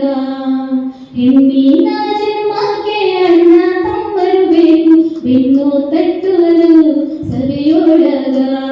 ಬೆನ್ನು ತಟ್ಟುವರು ಸಭೆಯೊಳಗ, ಸಾವಿರ ಹೊನ್ನು ಕಟ್ಟುವರು ಉಡಿಯೊಳಗ. ಏನಗೆ ಯಾರೆಲ್ಲ ನೊಂದು ಮನದಾಗ ಮಲಗಿದರೆ, ಪರನಾಡಲೊಬ್ಬ ಪ್ರತಿ ಸೂರ್ಯ, ಪರನಾಡಲೊಬ್ಬ ಪ್ರತಿ ಸೂರ್ಯ. ನನ್ನ ಅಣ್ಣ ಬಿದಿಗೆ ಚಂದ್ರನ ಉದಯಾನ. ಇರ್ತಕ್ಕಂಥ ಮಾತುಗಳನ್ನ ಹಾಡಿನ ಮುಖಾಂತರ ವ್ಯಕ್ತಪಡಿಸಿ ಅವಳ ಭಾವನೆಗಳನ್ನ ಎಲ್ಲರೊಂದಿಗೆ ಹಂಚ್ಕೊಳ್ತಾ ಇದ್ರು. ಇನ್ನು ಹಬ್ಬ ಹರಿದಿನ ಬಂತು, ಪಂಚಮಿ ಹಬ್ಬ ಬಂತು ಅಂದ್ರೆ ಅದೊಂದು ಚಾಲೆಂಜ್. ಮನೆಯೊಳಗ ಮದುವೆ ಆಗಿ ಗಂಡನ ಮನೆಯಲ್ಲಿದ್ದಾಗ ತವರು ಮನೆಯಿಂದ ಹಬ್ಬ ಕಣ್ಣ ಕರೆಯಕ್ಕೆ ಬರ್ತಾರೆ. ತನ್ನ ವಾರಿ ಗೆಳತಿಯರೆಲ್ಲರೂ ಹಬ್ಬ ಕೊಟ್ಟಿರ್ತಾರೆ. ಇವಳು ಕಾಯ್ತಾ ಇರ್ತಾಳೆ, ಪಂಚಮಿ ಹಬ್ಬ ಬಂದೈತಿ, ಪಂಚಮಿ ಹಬ್ಬ ಉಳಿದವರಿನ ಅಣ್ಣ ಬರಲಿಲ್ಲ ಯಾಕ ಕರಿಯಾಕ, ಅಣ್ಣ ಬರಲಿಲ್ಲ ಯಾಕ ಕರಿಯಾಕ. ಬಂದು ಬಹಳ ಸಂತೋಷ. ಬರ್ದೆ ಹೋದ್ರೆ ಅವ ಬಂದಿಲ್ಲ ಅನ್ನೋದಕ್ಕಿಂತ ಬೇಜಾರ್ಗಿಂತ ಮನೆಯೊಳಗೆ ಸ್ಟಾರ್ಟ್ ಆಗಿರುತ್ತೆ, ಯಾಕೋ ಈಕಿ ಅಣ್ಣ ಇನ್ನೂ ಬಂದೇ ಇಲ್ಲ ಕರಿಯಾಕ, ಈ ದೌರ್ ಮನೆಯ ಜೊತೆ ಕೂಡ ಈಕಿ ಸರಿಯಾಗಿ ಅದಳೋ ಇಲ್ಲ ಗೊತ್ತಿಲ್ಲ. ಅಲ್ಲಿ ಕೂಡ ಅಮ್ಮಗೂ ಬೇಡಗಳೇನೋ, ಅಣ್ಣ ತಮ್ಮನಿಗೂ ಬೇಡಗಳೇನೋ. ಈಕಿ ಫ್ರೆಂಡ್ಸ್ ಎಲ್ಲರೂ ವಾರ್ಗಿ ಗೆಳತಿಯರು ಎಲ್ಲರೂ ಆಲ್ರೆಡಿ ತವರಿಗೆ ಹೋಗ್ಯಾರ, ಆದ್ರೆ ಈಗೇನು ಇಲ್ಲೇ ಇರಲ್ಲ. ಯಾಕೆ ಹೋಗಿಲ್ಲ ಅಂತ ಚುಚ್ಚು ಮಾತುಗಳಿರ್ತಾವಲ್ಲ, ಅದಕ್ಕೆ ನೋವಾಗ್ತದೆ. ಅವಾಗ ನೋವು, ನಾಗರ ಪಂಚಮಿ ಬಂದಿತವ್ವ ಅಣ್ಣ ಬರಲಿಲ್ಲ, ನನ್ನ ಮರೆತು ಕುಂತನಲ್ಲ, ಮುತ್ತಿನ ತಂಗಿ ನೆನಪು ಅವಾಗ ಯಾಕ ಬರಲಿಲ್ಲ, ಅಣ್ಣ ಕರಿಯಕ ಬರಲಿಲ್ಲ, ತವರಿನ್ಯಾಗ ಅರಗಳಿಗೆ ನನ್ನ ಬಿಟ್ಟಿರುತ್ತಿರಲಿಲ್ಲ, ಕೂಡಿ ಆಡುತ್ತಿದ್ದನಲ್ಲ, ಜೋಕಾಲಿಯೊಳಗ ಕುಂಡ್ರಿಸಿ ನನ್ನ ತೂಗುತ್ತಿದ್ದನಲ್ಲ, ಅಣ್ಣ ಕರಿಯಕ ಬರಲಿಲ್ಲ. ನೋವಾಗಿರಲಿ, ಮನದ ಭಾವನೆಗಳಾಗಿರಲಿ, ಸಂಕಟಗಳನ್ನಾಗಿರಲಿ, ಈ ಎಲ್ಲವನ್ನೂ ಕೂಡ ತಾಯಿ ಮಗಳಾಗಿ, ಸಹೋದರಿಯಾಗಿ ತ್ರಿಪದಿಗಳ ಮೂಲಕ ಅವುಗಳನ್ನ ಹೇಳ್ತಾ ಬಂದು, ಇನ್ನು ಹೆಂಡತಿಯಾಗಿ ಎಲ್ಲಾ ಸ್ತರದಲ್ಲೂ ಕೂಡ ತನ್ನನ್ನು ತಾನು ಸೋಲಿಸ್ಕೊಂಡು, ಉಳಿಸ್ಕೊಂಡು, ಬೆಳೆಸ್ಕೊಂಡು ಸಮರ್ಪಣೆ ಮಾಡ್ಕೊಂಡ್ಬಿಟ್ಟಿದ್ದಾಳೆ. ಸಂಪೂರ್ಣವಾಗಿ ಏನು ತನ್ನನ್ನು ತಾನು ಸಮರ್ಪಣೆ ಮಾಡಿಕೊಂಡು ಎಲ್ಲವನ್ನ ನಿಭಾಯಿಸುವಂತಹ ಶಕ್ತಿ ಇರ್ತಕ್ಕಂಥದ್ದು ಅದು ಹೆಣ್ಣಿಗೆ ಮಾತ್ರ. ಹೆಣ್ಣಿಗೆ ಹೆಣ್ಣೆ ಸಾಟಿ, ಅವನ ಬಿಟ್ಟರೆ ಬೇರೆ ಯಾರಿಲ್ಲ ಅಂತ ಹೇಳ್ಬೋದು. ಇನ್ನು ಆಚಾರ ಕರಸಾಗು, ನೀತಿಗೆ ಪ್ರಭುವಾಗು, ಮಾತಿನಲ್ಲಿ ಚೂಡಾಮಣಿಯಾಗು, ಮಾತಿನಲ್ಲಿ ಚೂಡಾಮಣಿಯಾಗು, ನನಗಂತ ಜ್ಯೋತಿಯೇ ಆಗು ಜಗಕ್ಕೆಲ್ಲ. ಹೀಗೆ ಮಾನವೀಯ ಮೌಲ್ಯಗಳನ್ನ ಬಿತ್ತೋದ್ರ ಜೊತೆಗೆ ಮಕ್ಕಳಿಗೆ ಹೇಗೆ ಬೆಳಿಬೇಕು ಅಂತಕ್ಕಂತಹ ಹಲವಾರು ಸಾಂಪ್ರದಾಯಿಕ ಆಚಾರ ವಿಚಾರಗಳನ್ನ ಮಕ್ಕಳಿಗೆ ತಿಳಿಸ್ಕೊಡ್ತಕ್ಕಂಥವ್ರು ಅಂತಂದ್ರೆ ಅದು ತಾಯಿ. ಹಾಗಾಗಿ ಸ್ತ್ರೀಯನ್ನ ನಾವು ಜನಪದದ ಜೀವಂತ ಮೂಲ ಅಂತ ಹೇಳಿದ್ರು ಕೂಡ ತಪ್ಪಾಗಲಾರದು. ಬರೇ ಹೆಣ್ಣು ಮನೆಗೆ ತಾಯಿಯಾಗಿ, ತಂಗಿಯಾಗಿ, ಹೆಂಡತಿಯಾಗಿ, ಅಕ್ಕ ತಂಗಿಗೆ ಅಷ್ಟೇ ಸೀಮಿತವಾಗಿ ಒಬ್ಬ ಶ್ರಮಜೀವಿ ಕೂಡ ಅಷ್ಟೇ. ಇವತ್ತು ಮನೆಯೊಳಗಷ್ಟೇ ಇಲ್ಲ, ಹೊಲದಾಗ, ಜಾನುವಾರುಗಳಲ್ಲಿ ಎಲ್ಲಾ ಕೆಲಸಗಳಲ್ಲಿ ಪುರುಷರಿಗೆ ಸಮಾನವಾಗಿ ಹೆಗಲು ಕೊಟ್ಟು ದುಡಿತಕ್ಕಂಥವಳು ಸ್ತ್ರೀ. ಹಾಗಾಗಿ ಹೆಣ್ಣನ್ನ ಜಾನಪದದೊಳಗ ಒಬ್ಬ ಗೌರವಯುತ ಸ್ಥಾನದಲ್ಲಿರ್ತಕ್ಕಂಥ ಶಕ್ತಿಶಾಲಿ ಮಹಿಳೆ, ಬುದ್ಧಿವಂತ ಮಹಿಳೆ ಅಂತಂದೇಳಿ ನಾವು ಬಿಂಬಿಸ್ತಕ್ಕಂಥದನ್ನ ನಾವು ತ್ರಿಪದಿನಲ್ಲಿ, ಜನಪದದ ಸಾಹಿತ್ಯಗಳಲ್ಲಿ, ಹಲವಾರು ಕಥೆಗಳಲ್ಲಿ ನಾವು ಇವತ್ತು ಕಾಣಬಹುದಾಗಿದೆ. ಇನ್ನು ಮದುವೆ ಸಮಾರಂಭಗಳಲ್ಲಿ ನೀವು ನೋಡ್ರಿ, ಯಾವ್ದಾದ್ರು ಒಂದು ಮನೆಯಲ್ಲಿ ಒಂದು ಕಾರ್ಯಕ್ರಮ ನಡೆಯುತ್ತಂದ್ರೆ ಅಲ್ಲಿ ಹೆಣ್ಮಕ್ಳೆಲ್ಲ ಅದು ಕಾರ್ಯಕ್ರಮನೇ ಅಲ್ಲ, ಅದು ಸಮಾರಂಭನೇ ಅಲ್ಲ, ಅದು ಕಾರ್ಯನೇ ಅಲ್ಲ. ಯಾಕಂದ್ರೆ ಎಲ್ಲಾದ್ರೂ ಮುಂದೆ ನಿಂತು ಮಾಡೋದು ನಾವೇ, ನಿಂತು ನೋಡೋದು ನೀವು. ಹಾಗಾಗಿ ಎಲ್ಲಿ ಹೆಣ್ಮಕ್ಳು ಇರ್ತಾರೋ ಅಲ್ಲಿ ಕಾರ್ಯಕ್ರಮ ಚಂದ, ಅವರ ಅಂದ ಚಂದ, ಅವ್ರ ಉಡುಗೆ ತೊಡುಗೆ, ಅವ್ರ ಖುಷಿ, ಎಲ್ಲದಕ್ಕೂ ಕಾರಣ ಏನಪ್ಪ ಅಂತಂದ್ರೆ ಅವಳಲ್ಲಿರ್ತಕ್ಕಂಥ ಆತ್ಮಸ್ಥೈರ್ಯ, ಎಲ್ಲವನ್ನೂ ಕೂಡ ನಿರ್ವಹಿಸಿಕೊಂಡು ಹೋಗುವಂತಹ ಸಾಮರ್ಥ್ಯ, ಎಲ್ಲವನ್ನೂ ನಾನು ಮಾಡಬಲ್ಲೆ ಅಂತಕ್ಕಂತಹ ಒಂದು ಹಠ, ದಿಟ್ಟತನ, ಮಾಡೇ ಮಾಡ್ತೀನಿ, ಅದು ಚೆನ್ನಾಗೇ ಮಾಡ್ತೀನಿ ಅಂತಕ್ಕಂತಹ ಒಂದು ಮನಸ್ಥಿತಿ ಏನೈತಲ್ಲ, ಅದು ಹೆಣ್ಮಕ್ಳು ಯಾವಾಗಲೂ ಖುಷಿಯಾಗಿರುತ್ತೆ ನೋಡ್ಕೊಳ್ತದೆ ಅಂತ ಹೇಳ್ಬೋದು. ಆಮೇಲೆ ಆಚಾರಗಳನ್ನಾಗಿರ್ಬೋದು, ಸಂಪ್ರದಾಯಗಳನ್ನಾಗಿರ್ಬೋದು, ಒಂದು ತಲೆಮಾರಿನಿಂದ ಇಲ್ಲಿಯವರೆಗೂ ಕೂಡ ನಾವು ಯಾವುದಾದ್ರೂ ಹಬ್ಬಗಳನ್ನ, ಆಚರಣೆಗಳನ್ನ, ಸಂಪ್ರದಾಯಗಳನ್ನ, ರೀತಿ ನೀತಿಗಳನ್ನ ಮಾಡ್ತಿದೀವಿ ಅಂತಂದ್ರೆ ಅವೆಲ್ಲವೂ ಕೂಡ ನಮ್ಮ ಮೂಲ ಹಿರಿಯರ, ತಾಯಂದಿರ ಕೊಡುಗೆ ಅಂತ ಹೇಳ್ಬೋದು. ಇನ್ನು ಸಮಾಜಕ್ಕೆ ಒಂದು ಕೊಂಡಿ, ಮಾಹಿತಿಯನ್ನಿರ್ತಕ್ಕಂಥ ಕೊಂಡಿ ಅಂತಂದ್ರೆ ಮೌಲ್ಯಗಳನ್ನ ಬಿತ್ತುವಂತವಳು. ಎಲ್ಲಾದ್ರೂ ಕೂಡ ಸ್ತ್ರೀಯ ಪಾತ್ರ ಬಹಳಷ್ಟು ವಿಶೇಷವಾಗಿರ್ತಕ್ಕಂಥದ್ದು. ಇನ್ನು ನೋವು ಮತ್ತು ಪ್ರತಿರೋಧನೆಗೆ ಕೂಡ ಹೆಣ್ಣು ಹೊರತಾಗಿಲ್ಲ. ಈಗಾಗಲೇ ನಾನು ನಿಮಗೆ ಹೇಳಿದೆ, ಸ್ತ್ರೀ ಖುಷಿಯಾಗಿ ಬೆಳೆದು ಬಂದಿಲ್ಲ, ಅವಳಿಗೂ ಕೂಡ ಸಾಕಷ್ಟು ತೊಂದರೆಗಳು ಉಂಟಾಗಿದ್ದಾವೆ, ನೋವುಗಳು ಉಂಟಾಗಿದ್ದಾವೆ, ಅಡಚಣೆಗಳಾಗಿದ್ದಾವೆ, ದೌರ್ಜನ್ಯಗಳು ಉಂಟಾಗಿದ್ದಾವೆ. ಸಾಕಷ್ಟು ವಿಚಾರದಲ್ಲಿ, ಸಾಕಷ್ಟು ಸಂದರ್ಭದಲ್ಲಿ, ಸಾಕಷ್ಟು ಸನ್ನಿವೇಶಗಳಲ್ಲಿ ಅವಳ ಮೇಲೆ ಶೋಷಣೆ ಕೂಡ ನಡೆದಿದೆ. ಅವೆಲ್ಲವೂ ಇದ್ದಾಗ ಅವಳೇನ್ ಮಾಡ್ತಾಳೆ, ಮನಸ್ಸಿನ ಭಾವನೆಗಳನ್ನ ಈ ಒಂದು ತ್ರಿಪದಿಗಳ ಮೂಲಕ, ಹಾಡಿನ ಮೂಲಕ, ಕಥೆಗಳ ಮೂಲಕ ಹೇಳ್ತಾ ಹೋಗ್ತಾಳೆ. ಇದು ಏನು ಅಂತಂದ್ರೆ ಅಸಮಾಧಾನ ವ್ಯಕ್ತಪಡಿಸುವುದು ಅನ್ನೋಕ್ಕಿಂತ ಮನಸ್ಸಿಗೆ ಒಂದು ಮಾನಸಿಕ ಚಿಕಿತ್ಸೆ ರೂಪದಲ್ಲಿ ಜನಪದ ನಮಗೆ ಸಹಾಯ ಮಾಡುತ್ತೆ. Music has a power. ಸಂಗೀತಕ್ಕೆ ತನ್ನದೇ ಆಗಿರ್ತಕ್ಕಂಥ ವಿಶೇಷ ಶಕ್ತಿ ಐತಿ. ಎಲ್ಲರನ್ನು ರಮಿಸ್ತಕ್ಕಂತಹ ಶಕ್ತಿ, ಎಲ್ಲರನ್ನೂ ಕಲಿಸುವಂತಹ ಶಕ್ತಿ ಇದೆ, ಎಲ್ಲರನ್ನು ಒಟ್ಟುಗೂಡಿಸುವಂತಹ ಶಕ್ತಿ ಯಾವುದೈತೆ ಅಂತಂದ್ರೆ ಅದು ನಮ್ಮ ಸಂಗೀತಕ್ಕಂತಿದೆ. ಹಾಗೆಯೇ ತಾಯಿಯಾದವಳು ತನ್ನಲ್ಲಿರ್ತಕ್ಕಂತಹ ನೋವುಗಳನ್ನ, ನಲಿವುಗಳನ್ನ, ಸಂಕಟಗಳನ್ನ ಎಲ್ಲವನ್ನು, ಖುಷಿ ಆಗಿರ್ಬೋದು, ದುಃಖ ಆಗಿರ್ಬೋದು, ಅವು ಎಲ್ಲವನ್ನೂ ಕೂಡ ಮನಸ್ಸಿನಿಂದ ಯಾರಿಗಾದ್ರೂ ಹೇಳ್ಬೇಕಲ್ಲ, ಹಂಗ ಹೇಳಿದ್ರೆ ಯಾರು ಕೇಳಂಗಿಲ್ಲ. ಅವಾಗ ಅವುಗಳನ್ನ ಮೌಲ್ಯಗಳ ರೂಪದಲ್ಲಿ, ತ್ರಿಪದಿಗಳ ರೂಪದಲ್ಲಿ ಬಿತ್ತುತ್ತಾ ಹೋಗ್ತಾಳೆ. ಆ ಬಿತ್ತಿರ್ತಕ್ಕಂತಹ ಪದಗಳು, ತ್ರಿಪದಿಗಳು, ಕಥೆಗಳು, ಒಡಪುಗಳು, ಒಗಟುಗಳು ಇವತ್ತು ತಲೆಮಾರುಗಳಿಂದ ಸಾಂಪ್ರದಾಯಿಕವಾಗಿ ಜನಪದದ ಶೈಲಿಯಲ್ಲಿ ತನ್ನದೇ ಆಗಿರ್ತಕ್ಕಂಥ ವಿಶೇಷವಾಗಿರ್ತಕ್ಕಂಥ ಸಾಹಿತ್ಯವನ್ನು ಉಳಿಸಿಕೊಂಡು ಬೆಳೆಸಿಕೊಂಡು ಒಬ್ಬರಿಂದ ಒಬ್ಬರಿಗೆ ಅಲ್ಲಿಂದ ಇಲ್ಲಿಯವರೆಗೂ ಕೂಡ ಚಿಕ್ಕ ಮಕ್ಕಳಿಂದ ಹಿಡಿದು ಹಿರಿಯರಿಗೂ ಕೂಡ ಬೇಕಾಗುವಂತಹ ಎಲ್ಲ ಮೌಲ್ಯಗಳನ್ನು ಒಳಗೊಂಡಂತಕ್ಕಂಥ ಒಂದು ಅದ್ಭುತವಾಗಿರ್ತಕ್ಕಂಥ ಒಂದು ಯಾವುದಾದ್ರೂ ಸಾಹಿತ್ಯ ಇದೆ ಅಂದ್ರೆ ಅದು ಜನಪದ ಅಂತ ಹೇಳ್ಬೋದು. ಇವತ್ತು ಇಂತಹ ಜನಪದ ಅಳಿವಿನ ಅಂಚಿನಲ್ಲಿದೆ. ಯಾಕೆ ಅಂತಂದ್ರೆ ಸಾಕಷ್ಟು ಕಾರಣಗಳಿದ್ದಾವೆ. ನಗರೀಕರಣ ಆಗಿರ್ಬೋದು, ಜಾಗತೀಕರಣ ಆಗಿರ್ಬೋದು, ಎಲ್ಲ ಎಜುಕೇಶನ್ ಸಲುವಾಗಿನೋ ಅಥವಾ ಉತ್ತಮವಾಗಿರ್ತಕ್ಕಂಥ ವೃತ್ತಿಯನ್ನು ಅರಸಿ ಬಂದು ಹಳ್ಳಿಯಲ್ಲಿರ್ತಕ್ಕಂಥ ಹಲವಾರು ಕುಟುಂಬಗಳು ಸಿಟಿಗೆ ಬರ್ತಾ ಇದೆ. ಬರಬೇಕಾದ್ರೆ ಜನಪದದ ಸಂಸ್ಕೃತಿಯನ್ನ, ಹಳ್ಳಿಯ ಹಬ್ಬ ಆಚರಣೆ ದಿನಗಳನ್ನೆಲ್ಲವೂ ಅಲ್ಲೇ ಬಿಟ್ಟು ಬರತ್ತಾರ. ಮನುಷ್ಯರಷ್ಟೇ ಸಿಟಿ ಬರ್ತಾರೆ, ಅದ್ರ ಜೊತೆಗೆ ಬಂದಿಲ್ಲ. ನಗರಕ್ಕೆ ಬಂದಿರತಕ್ಕಂಥ ಹಳ್ಳಿ ಜನರು ಅವರ ಸಂಪ್ರದಾಯಗಳನ್ನ, ಆಚಾರ ವಿಚಾರಗಳನ್ನೆಲ್ಲ ಹಳ್ಳಿಯಲ್ಲೇ ಬಿಟ್ಟು ಬಂದಿದ್ದಾರೆ. ಸಿಟಿಗೆ ಬಂದು ಸಿಟಿಯಲ್ಲಿರ್ತಕ್ಕಂಥ ವಾತಾವರಣಕ್ಕೆ ಓದ್ಕೊಂಡ್ಬಿಟ್ಟಿದ್ದಾರೆ. ಹಾಗಾಗಿ ಇವತ್ತೇನಾಗ್ತೈತಿ, ಜನಪದದ ಹಲವಾರು ಆಚರಣೆಗಳು, ವಿಚಾರಗಳು, ಸಂಪ್ರದಾಯಗಳೇನಾಗಿದ್ದಾವೆ, ಮೂಲೆ ಗುಂಪಾಗಿದ್ದಾವೆ. ಜೊತೆಗೆ ನಮ್ಮ ಮೊಬೈಲ್ ಆಗಿರ್ಬೋದು, ಇಂಟರ್ನೆಟ್ ಆಗಿರ್ಬೋದು, ಸೋಷಿಯಲ್ ಮೀಡಿಯಾಗಳಾಗಿರ್ಬೋದು, ಅವು ಏನ್ ಮಾಡಿದಾವೆ, ಇವುಗಳನ್ನು ಬಂದು ಡಿಸ್ಪ್ಲೇಸ್ ಮಾಡಿದಾವೆ. ಆಮೇಲೆ ನಮ್ಮ ಮನೋರಂಜನೆಯ ಬಯಸ್ತಕ್ಕಂಥ ಶೈಲಿ ಏನಿದೆಯಲ್ಲ, ನಮ್ಮ ಆಸಕ್ತಿಗಳು ಬದಲಾಗಿದ್ದಾವೆ. ಇವತ್ತು ನಾವು ಕೈಯಲ್ಲಿ ಟೈಮ್ ಸಿಕ್ಕರೆ ಸಾಕು ಮೊಬೈಲ್ ತಗೊಳ್ತೀವಿ, ನಾವು ಸೋಷಿಯಲ್ ಮೀಡಿಯಾಗಳು, ಇನ್ಸ್ಟಾಗ್ರಾಮ್, ಫೇಸ್ಬುಕ್ ನಲ್ಲಿ ರೀಲ್ಸ್ ನೋಡೋದ್ರಲ್ಲಿ ಜಸ್ಟ್ ನಾವು ಆಜುಬಾಜು ಯಾರು ಕೂತಾರಂತೂ ಕೂಡ ನೋಡ್ತೀವಿ ಇಲ್ಲ ಗೊತ್ತಿಲ್ಲ, ಅದರ ತಲೆ ಬಗ್ಸಿ ಮೊಬೈಲ್ ಅಂತ ನೋಡ್ತೀವಿ. ಇಂತಹ ಸನ್ನಿವೇಶದೊಳಗ ನಮ್ಮ ಮೂಲ ಜನಪದದ ಒಂದು ಸೊಗಡು ಏನಿದೆಯಲ್ಲ, ಅದರ ತತ್ವ, ಅದರ ರಸ ಏನಾಗಿದೆ, ಕಡಿಮೆ ಆಗ್ತಾ ಬಂದೈತಿ. ಮತ್ತೆ ಇನ್ನು ಕಾರಣ ಏನಪ್ಪ ಅಂತಂದ್ರೆ ಯುವ ಜನತೆಯಲ್ಲಿ ಅದರ ಒಂದು ಆಸಕ್ತಿ ಕಡಿಮೆ ಆಗೈತಿ. ಯುವ ಜನತೆ ಎಲ್ಲ ಏನಾಗಿದ್ದಾವೆ ಅಂತಂದ್ರೆ ಈಗ ಫಿಲಿಂಗಳು, ಚಲನಚಿತ್ರಗಳು, ದೊಡ್ಡಾಟ, ಬಯಲಾಟಗಳ ಸ್ಥಾನಗಳನ್ನೆಲ್ಲ ಇವಾಗ ಐನಾಕ್ಸ್ ನಂತಹ OTT ಥಿಯೇಟರ್ಗಳು ಹಾಗೆ ಚಲನಚಿತ್ರಗಳು ರಿಪ್ಲೇಸ್ ಮಾಡ್ಬಿಟ್ಟಿದ್ದವು. ಮಕ್ಕಳು ಅದಕ್ಕೆ ಬಯಸ್ತಾ ಇದ್ದಾರೆ. ಡಿಜೆ ಸೌಂಡ್ ಹಾಕೊಂಡು ಅದಕ್ಕೆ ಎಂಟರ್ಟೈನ್ಮೆಂಟ್ ಕಲ್ತಕ್ಕಂಥ ಕಾಲದಲ್ಲಿ ಇವತ್ತು ನಾವು ಮೂಲ ಜನಪದವನ್ನು ಉಳಿಸಿ ಬೆಳೆಸಬೇಕಾಗಿರ್ತಕ್ಕಂಥ ಅವಶ್ಯಕತೆ ಇದೆ. ಹಾಗಾದ್ರೆ ಇಂತಹ ಸಂದರ್ಭದಲ್ಲಿ ನಮ್ಮ ಜನಪದವನ್ನು ನಾವು ಉಳಿಸಿ ಬೆಳೆಸಲಿಕ್ಕೆ ನಾವೇನ್ ಮಾಡಬೇಕು, ಮುಳ್ಳನ್ನ ಮುಳ್ಳಿಂದಲೇ ತೆಗಿಬೇಕಾಗಿದೆ. ಇವತ್ತೇನಾಗಿದೆ, ಸೋಷಿಯಲ್ ಮೀಡಿಯಾಗಳ ಹಾವಳಿ ಜಾಸ್ತಿ ಆಗೈತಿ. ನಾವು ಡಿಜಿಟಲ್ ಕಾರಣದಿಂದ ಅದರ ಸಹಾಯವನ್ನು ಪಡ್ಕೊಂಡು ಇವತ್ತು ನಶಿಸಿ ಹೋಗ್ತಾ ಇರ್ತಕ್ಕಂಥ ಹಲವಾರು ಕಲೆಗಳನ್ನ, ಹಿರಿಯರ ಒಂದು ಅದ್ಭುತವಾಗಿರ್ತಕ್ಕಂಥ ಹಾಡುಗಳನ್ನ, ಕಲಾವಿದರಲ್ಲಿರುವಂತಹ ಅದ್ಭುತವಾಗಿರುವಂತಹ ಅಭಿವ್ಯಕ್ತಿಗಳನ್ನ ಸೆರೆ ಹಿಡಿಬೇಕಾಗೈತಿ. ಧ್ವನಿ ಮುದ್ರಿಕೆಗಳನ್ನ ಮಾಡಿ ಅದಕ್ಕೆ ಬ್ಯಾಕ್ಗ್ರೌಂಡ್ ಅಂದ್ರೆ ಆಧುನಿಕವಾಗಿ ಅದಕ್ಕೆ ಟಚ್ ಕೊಟ್ಟು ವಿಡಿಯೋಗಳನ್ನ ಮಾಡಿ ನಾವು ಸೋಷಿಯಲ್ ಮೀಡಿಯಾಗಳಿಗೆ ಅಪ್ಲೋಡ್ ಮಾಡ್ತಕ್ಕಂಥದ್ದು, ಅವುಗಳನ್ನ ಮುಖ್ಯವಾಗಿ ತರ್ತಕ್ಕಂಥ ಕೆಲಸ ಇವತ್ತು ನಾವು ನೀವೆಲ್ಲರೂ ಮಾಡಬೇಕಾಗಿದೆ. ಹಳ್ಳಿಯಿಂದ ಬಂದು ಸಿಟಿನಲ್ಲಿ ವಾಸವಾಗಿರ್ತಕ್ಕಂತಹ ಯುವಕರಿಗೋಸ್ಕರ ನಾವೇನ್ ಮಾಡಬೇಕಾಗಿದೆ, ಜನಪದ ಮೇಳಗಳನ್ನ ಶಾಲಾ ಹಂತದಲ್ಲಿ ನಾವು ಆಯೋಜನೆ ಮಾಡಬೇಕು, ಕಾಲೇಜ್ ಹಂತದಲ್ಲಿ ಆಯೋಜನೆ ಮಾಡಬೇಕಾಗಿದೆ. ಈಗ ಇವತ್ತು 4ನೇ ತರಗತಿಯ ಒಂದು ಪದ್ಯದೊಳಗ ಬೀಸುಕಲ್ಲಿನ ಪದ ಐತಿ. ಬರೀ ಒಂದು ತರಗತಿಗೆ ಒಂದು ಪದ್ಯ ಸಾಕಾಗಂಗಿಲ್ಲ. ಇವತ್ತು ಜನಪದವನ್ನು ಉಳಿಸಬೇಕು ಅಂದ್ರೆ ಕೇವಲ ನಾವು ನೀವಷ್ಟೇ ಅದಕ್ಕೆ ಸಂಬಂಧ ಆಸಕ್ತಿ ತೋರಿಸಿದ್ರೆ ಸಾಲದು. ಅದಕ್ಕೆ ಇಡೀ ಸಮಾಜದಲ್ಲಿ ಸರ್ಕಾರದ ವತಿಯಿಂದಲೂ ಕೂಡ ಹಲವಾರು ಕಾರ್ಯೋನ್ಮುಖ ಚಟುವಟಿಕೆಗಳಿಗೆ ಯೋಜನೆ ಆಗಬೇಕು, ಅನುಷ್ಠಾನ ಆಗಬೇಕು.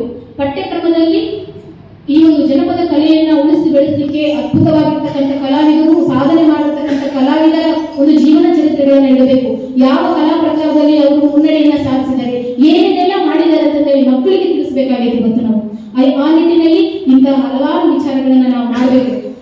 ಬಹಳಷ್ಟು ಖುಷಿಯ ವಿಚಾರ ಏನು ಅಂತಂದ್ರೆ, ಇಂದಿನ ಈ ಕಾರ್ಯಕ್ರಮದಲ್ಲಿ ತಾವೆಲ್ಲರೂ ಕೂಡ ವಿಶೇಷವಾಗಿ ಜನಪದದ ಬಗ್ಗೆ ಮಾತಾಡಲಿಕ್ಕೆ ಅವಕಾಶ ಕೊಟ್ಟಿದ್ದೀರಿ. ಅದರ ಕುರಿತು ಕೇಳುವ ಒಂದು ತಾಳ್ಮೆ ವಿಚಾರ ತಮಗೆ ಬಂದಿದೆಯಲ್ಲ, ನಾನು ನಿಜವಾಗ್ಲೂ ಬಹಳಷ್ಟು ಧನ್ಯವಾದಗಳನ್ನ ಸಮರ್ಪಣೆ ಮಾಡ್ತೀವಿ.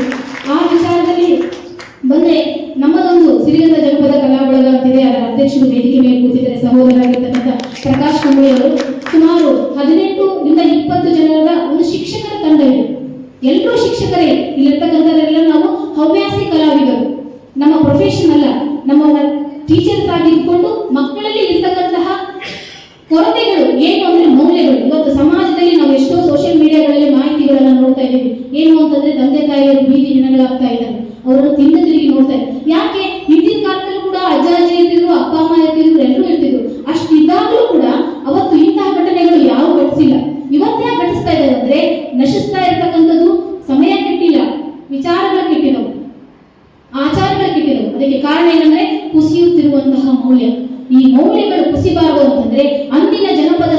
ಬಾರಿ ನಮ್ಮ ಹಿರಿಯರು ಹಾಕಿಕೊಟ್ಟಂತಹ ಹಾದಿನ ನಾವು ಉಳಿಸ್ಕೊಂಡು ಬೆಳೆಸ್ಕೊಂಡು ಹೋಗ್ಬೇಕಾಗೈತಿ. ಆ ನಿಟ್ಟಿನಲ್ಲಿ ಇವತ್ತು ನಮ್ಮ ಸಿರಿಗಂಗಾ ಜನಪದ ಕಲಾ ಬಳಗದ ಜೊತೆಗೆ ಸಂತೋಷ ಕುಟುಂಬ ಎಲ್ಲಾ ಸದಸ್ಯರು ಒಟ್ಟಾಗಿ ಸೇರ್ಕೊಂಡು ನಾವೇನ್ ಮಾಡ್ತೀವಿ ಅಂದ್ರೆ ಮಾನವೀಯ ಮೌಲ್ಯಗಳನ್ನ ಬಿತ್ತುವಂತಹ ಕಿರುಚಿತ್ರಗಳನ್ನ ಮಾಡ್ತಾ ಇದ್ವಿ.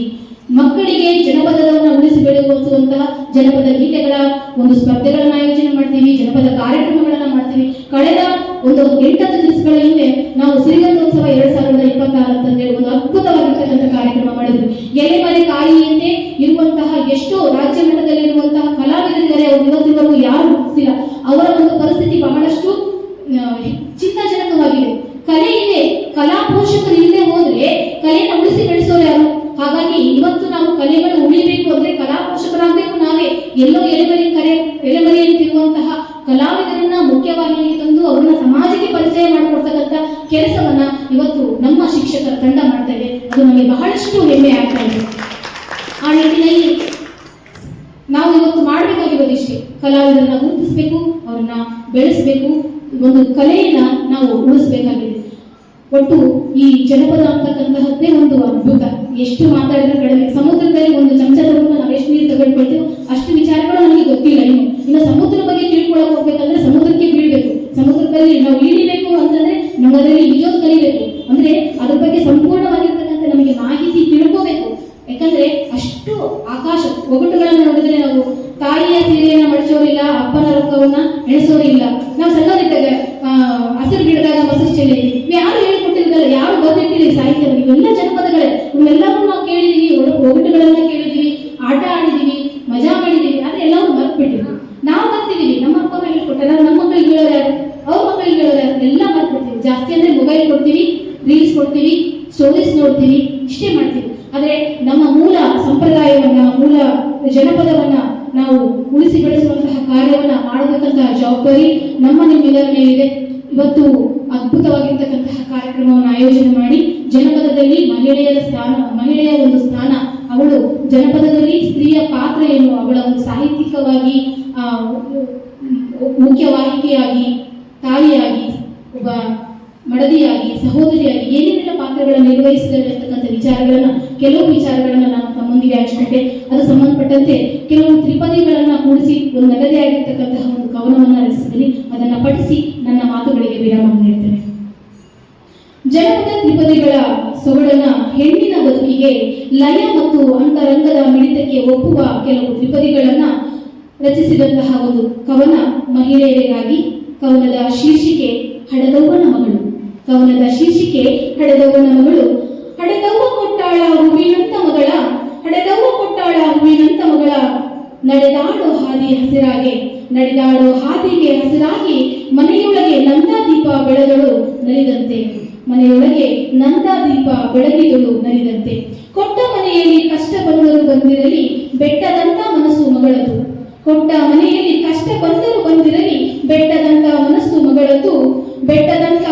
ಮಗಳದ್ದು ತವರೂರ ಹೆಸರ ಉಳಿಸುವ ಹೆಣ್ಣು ರನ್ನದ ಕುಂದ.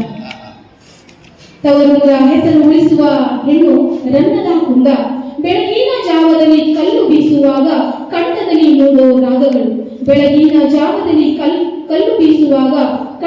ಮೂಡೋ ರಾಗಗಳು ಹೊಲದಾಗ ಬೆವರಿನ ಹನಿ ಸುರಿಸಿ ಬೆಳೆ ತೆಗೆಯುವವಳು. ಅತ್ತೆಗೊಂದು ಮಾತು ಮುತ್ತಿನ ಹಾರದಂತೆ ಮನೆಗೊಂದು ಬೆನ್ನೆಲುಬು ಈ ಹೆಣ್ಣು ಸಂಸ್ಕೃತಿಯ ಜೀವನಾಡಿ ನಮ್ಮ ಜನಪದ ಹೆಣ್ಣು ಅಂತ ಹೇಳ್ತಾ, ಜನಪದದಲ್ಲಿ ಸ್ತ್ರೀ ಬಗ್ಗೆ ನಾವು ಮಾತಾಡ್ತಾ ಹೋದರೆ ಸಾಕಷ್ಟು ವಿಚಾರಗಳಿದ್ದಾವೆ. ಸಮಯ ಬಹಳಷ್ಟು ಕಡಿಮೆ ಇದೆ, ಬೇಗನೆ ಮುಗಿಸ್ಬೇಕು. ಯಾಕಂದ್ರೆ ಕಲಾ ಬಳಗದ ವತಿಯಿಂದ ನಮ್ಮ ಸಹೋದರರು ಸಂಗೀತವನ್ನ ನಾವು ಇಲ್ಲೆಲ್ಲ ಸೇರಿ ಒಟ್ಟಾಗಿ ಪ್ರಸ್ತುತಪಡಿಸಬೇಕಾಗಿದೆ. ಹಾಗಾಗಿ ಸ್ತ್ರೀಯ ಪಾತ್ರ ಅಸಾಮಾನ್ಯವಾಗಿರ್ತಕ್ಕಂಥದ್ದು, ಅಪರಿಮಿತವಾಗಿರ್ತಕ್ಕಂಥದ್ದು, ಅಮೂಲ್ಯವಾಗಿರ್ತಕ್ಕಂಥದ್ದು, ಅನನ್ಯವಾಗಿರ್ತಕ್ಕಂಥದ್ದು. ಎಷ್ಟು ಹೇಳಿದ್ರು ಕಡಿಮೆ. ಇಂತಹ ತಾಯಂದಿರ ಒಂದು ಶುಭ ದಿನದಲ್ಲಿ ಮತ್ತೊಮ್ಮೆ ತಮ್ಮೆಲ್ಲರಿಗೂ ಕೂಡ ಮಹಿಳಾ ದಿನಾಚರಣೆಯ ಶುಭಾಶಯಗಳನ್ನು ಕೊಡ್ತಾ, ಈ ಒಂದು ವೇದಿಕೆ ಮೇಲೆ ನನಗೆ ನಿಂತುಕೊಂಡು ಮಾತಾಡಲಿಕ್ಕೆ ಬಹಳಷ್ಟು ಕಿರಿಯರು. ನಾನು ನನಗಿಂತ ಕಿರಿಯರು ಇರಲಿಲ್ಲ, ಶಿವಭಕ್ತರಿಗಿಂತ ಹಿರಿಯರಿಲ್ಲ.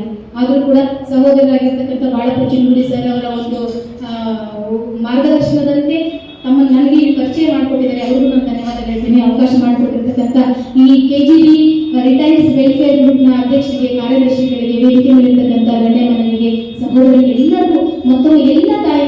ಮಹಿಳೆಯರಿಗೂ